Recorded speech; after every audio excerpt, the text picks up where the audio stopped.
Nous sommes à Abobo, au nord d'Abidjan. C'est ici que réside cette jeune dame que nous nommerons X pour les besoins de l'anonymat.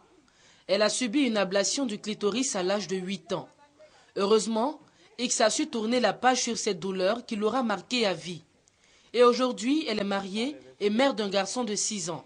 Si cette mutilation génitale dont elle a été victime n'a pas eu d'incident sur sa vie de mère et d'épouse, il n'en demeure pas moins qu'elle s'en souvient comme si c'était hier. J'avais 8 ans.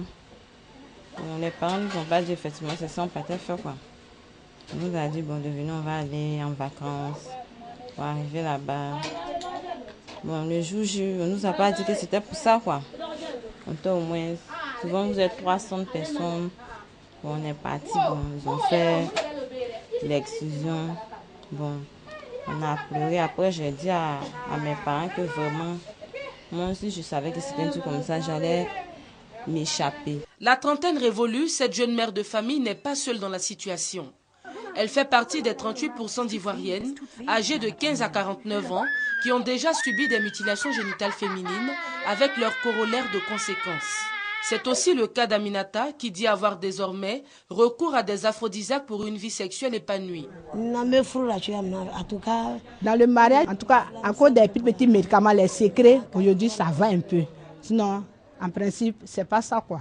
Massandje, plus chanceuse pourrait-on dire, affirme elle par contre que l'excision n'a pas eu d'impact sur sa vie de couple. Elle déconseille toutefois la pratique. Quand c'est mon mari, on s'embrasse, on fait beaucoup de choses, on fait l'amour normalement. Les mutilations génitales féminines. Il existe encore des foyers de résistance en Côte d'Ivoire, malgré les multiples campagnes de sensibilisation. À l'occasion donc de la journée internationale de lutte contre les mutilations génitales féminines, la Fondation Djigui, l'une des pièces maîtresses de la lutte contre la pratique dans le pays, établit un bilan à mi-parcours. La sensibilisation nous a permis d'arriver à convaincre certaines exciseuses qui se sont rendues compte du degré du mal qu'elles causent en voulant faire du bien par le biais de la tradition. Faisons en sorte que les violences contre les femmes, voulues et involontaires, s'arrêtent.